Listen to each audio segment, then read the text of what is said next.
This is your daily Solana news. It's the 18th of April and there's plenty of alpha to get through. We've got airdrop stuff, voting recommendations, and just some important reminders. So let's dive in. So starting here with Same Pump, 60K is the support of the market structure. Now, by the way, I'll mention these sort of things regularly because information can change or you may miss a video. Ideally, subscribe, put the notifications bell on so you don't miss any videos, and try and watch every single video as soon as you can, just because this will have the most up-to-date information. Anyway, if we lose 60K, bulls can step in for a last stand at 58K. Under that, high chances that we printed a multi-month market top 2019 style. So what this basically looks like is we're done for the short term, of course. Things can go a little bit lower, then go down to 52, maybe lower, maybe not. And then we just go along for a little bit before things go up. Now, by the way, the halvening also happens in just a couple of days. I think it's scheduled for the 20th of April. So what this means is every 4 years, the actual supply that the Bitcoin miners can produce is halved. So as an example, a previous halvening, just to give you nice easy numbers, went from 25 Bitcoin per block reward to 12.5. And then it goes half that, and then half that, and half that.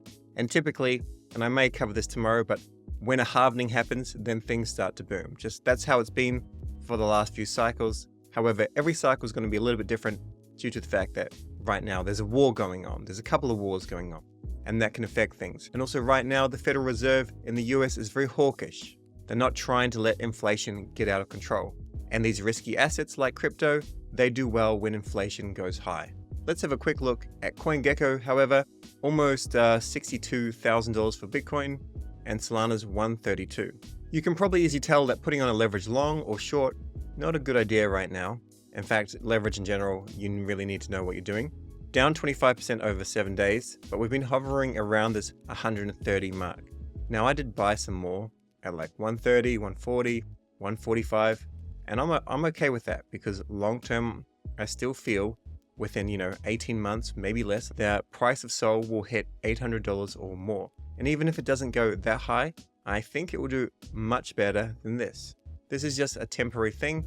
And when these things actually happen, when there's a lot of blood on the streets, people get very, very fearful. Whereas if this shot up, and if everything shot up really quickly and this went to 260, all your friends would be asking you how to buy it.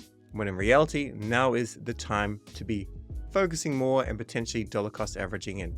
Not financial advice, of course, it can go lower. If the price of Bitcoin goes down to 58K and then down to say 52K, then I'm pretty confident that Solana will be well below $100. Could be like $80, $75, something like that. Nevertheless, there are good traders out there buying more SOL. Mamba just added some more SOL. Timeline is max bearish, and this is very accurate because the timeline is max bearish. And quite often when something is the way it is, then it's actually the opposite. The game is controlled by whales, same as traditional markets. The average user, they don't have any bearing on the actual market. They can just basically follow the narrative, short, long, and get into projects, and hopefully they do well. Voting for Jup, let's go over this again. Vote link is now live. You have probably just over 48 hours by the time this video comes out. This link will be below, but it's all very obvious. There are 6 candidates here. Now, of course, everyone would like to have a top 2 spot, but the reality is, for some, it's better that they just continue to build in the background and then go and do a launch with another launchpad. I think you can decide for yourself who they would be. My initial thought was that 9 Heroes would get the #1 voted position. At the moment, Sanctum's doing well, then Uprock, and then 9 Heroes, and then Solana ID, MonkeyDex, and Sourceful. In my opinion, they're not going to get enough votes. Anyway, at the moment, 9 Heroes is not doing very well, and I have a feeling it's because their focus is mostly on Web 2 gamers, which it should be, and they're not putting enough attention on Web 3 people. So they're not able to pull that vote for Jup and actually get the vote. Sanctum I'm very bullish for, and Uprock, and also 9 Heroes, to be honest. If we could have 3 this month, these are the 3 that I would want.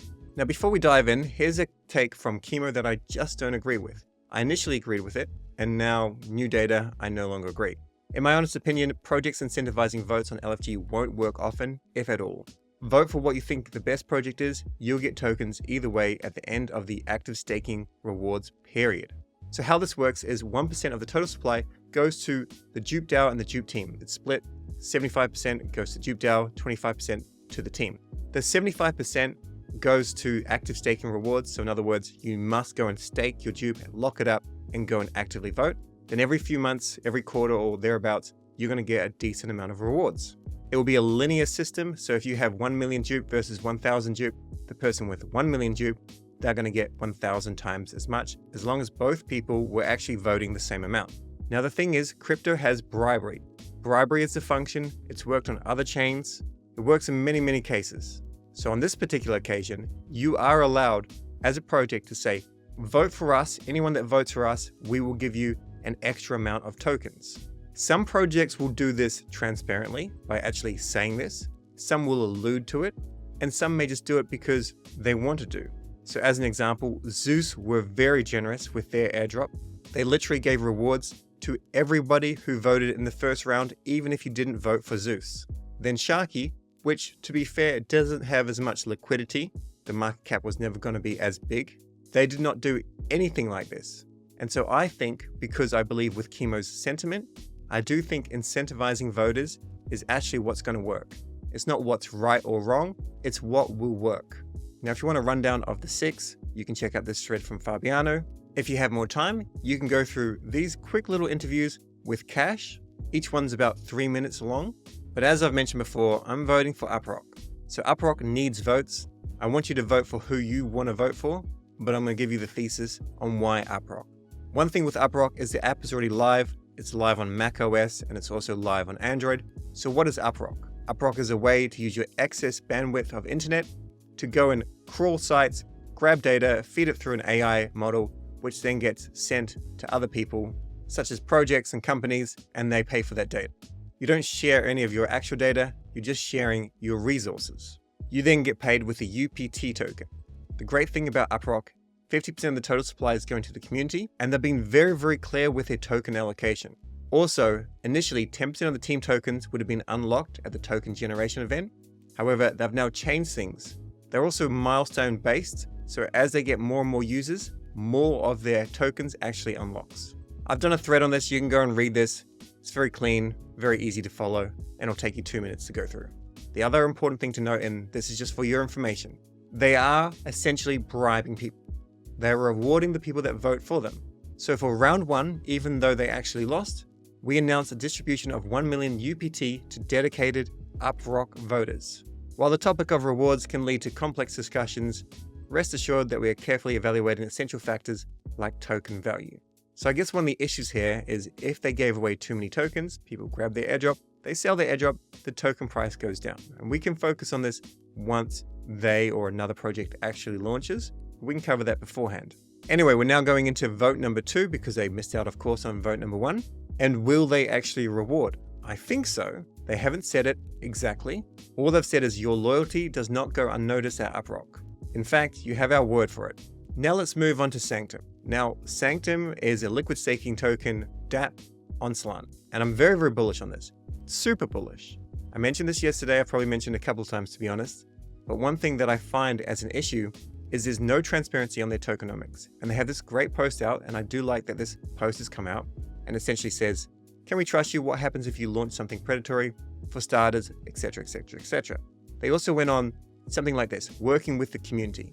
Now the big issue with this is Sharky also launched and their tokenomics were absolutely terrible. We're also at a phase in this bull market cycle when there's a bit of uncertainty. These guys here have raised $6.1 million. The VCs will want a little bit of return. VCs, venture capitalists, are often named vulture capitalists. They make their money by being quite ruthless. And if this means that you dump on people, you dump on people. So all I'm really trying to say here is, as bullish as I am on them, I don't think it's a smart precedent to allow zero transparency with tokenomics to even be emitted into the LFG launchpad. Now, if this means that Sanctum's unhappy with me, that's fine. I still am very keen to use validator.com and Sanctum to create our own LST, but morals must be followed. Although they've got zero information on their tokenomics, they are likely to actually be good tokenomics. It's just not a risk that I think people should go and jump into. Anyway, in terms of Sanctum itself, Wonderland XP point system, this is just a little bit of a tease from noon. I'm definitely going to cover how to actually use the LST project within the next few days. And people have been asking about Jup and their new LST. Of course, I'm the validator of validator.com. My suggestion is go and stake with validator.com. It's the safest thing you can do, just direct native staking. However, if you want to allocate a small portion of your SOL in order to go and grab some Jup LSTs, or maybe some of Sanctum's own LST, which is this one here, Infinite, then by all means go and do it. One thing that I really like about this is it looks very, very fun. And making staking fun, this is very well done. Moving on to Bonk now, there's been a proposal to burn $280 billion worth of Bonk, which is almost $4 million. And all you need to do is go and vote for that burn to happen. Click on this link right here. Go and connect your wallet, add in your Bonk, and vote probably yes. At the end, you can then withdraw your Bonk. News from Zeta Markets, historic event. This is related to the Bitcoin halving, of course. There's a 4x Z boost score. So if you want to do some trading, this is on all new trades across all perp markets, not just Bitcoin. You will get 4 times your Z score. Next up, we've got some news from Drift. Drift is welcoming Crypto Haze. So Arthur, he is the co-founder of BitMEX. He's really a crypto OG. He's a strategic advisor to Drift. A new governance vote has passed for Jito. Very easy yes. And all this is basically doing is taking the stake pool validator set to 200. It's currently with 100 and capping the maximum validator commission at 5%. Validator.com gets some stake from Jito Sol as well, and we're very, very bullish on Jito Sol. You've probably seen Backpack Exchange getting a lot of volume. While Trader Cos thinks in airdrop season, you don't have to think that Cube Exchange is not going to get involved. In other words, with all my double negatives there, check out Cube if you're keen. I'm unsure where Cube actually has KYC ability, so I'm not sure if you can use it in Europe.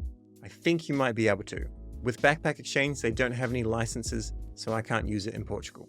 This will probably be one of the last times that I'm going to mention this, but StepN has a public raffle now between StepN and Adidas.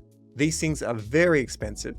So you just come here and click on play, and it's 10,000 GMT or FSL points. This is kind of insane. And there's an insane number of tickets here, and there's only 200 items per raffle. So definitely not good at odds, but maybe this is your kind of game. In May 10th to 11th in Istanbul, in Turkey, we've got Solana Crossroads. This is a community event similar to Breakpoint, but not put on by the foundation. It's actually put on by Step Finance and other sponsors and teams. I will be there. If you can make it, definitely make it. Check out Turkey. It's an affordable city, lots of history, and well worth attending. Also at the moment, Token 2049 is currently in Dubai. However, Dubai has seen some crazy rain. The flooding has been absolutely insane. For some reason, there hasn't been anything great on YouTube, but you can see the actual airport is completely flooded. And this is basically how the whole city looks, as far as I'm aware. So if you had a bad experience in Dubai, go to Crossroads. Hopefully the weather is nice over there. That's the news done, so let's dive into the actionables. The important one, of course, is voting Jup's LFG round 2 with multiple wallets. I say multiple wallets, I don't mean to go and split up your Jup. Just go and check all of your wallets, ensure you're using all of your wallets. Personally, because I have tutorial wallets, I've got a lot of wallets with just 200 Jup, and I never moved it into one big wallet. So I have to go and vote for about an hour and a half, going through every wallet and going and voting. You may have a similar thing, hopefully with like 5 wallets or less. Next, go and claim your Clayno ticket if you qualify. I've been mentioning this over the last few weeks, but it's time for Kevin to take flight. Grab your Dactyl raffle tickets by 4:20, so I'll remind you today, tomorrow, and the next day. And you can buy a ticket as well, but it's 0.1 SOL. It's too expensive in my opinion. So I will just go and claim my own ticket right here and just go to Claim Checker. In case you're going to buy a Claynosaurz or Saga NFT, you can check and see if that NFT has actually already had its claim done. If we click on About, you can see there's 30 different winners. So of course, go and grab your tickets.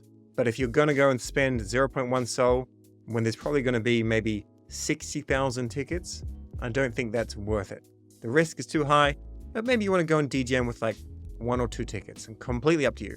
Maybe that's not even classed as DGening when it's such a small amount. Next up, DCA with Jup.ag, and remember to stake with Validator.com. Of course, if you want to also check out the LSTs with Sanctum, go for it. I'll cover it a little bit more tomorrow. Use Grass and Uprock. Mentioned this before, probably need to do a very simple tutorial on it just to guide you, but it's pretty easy.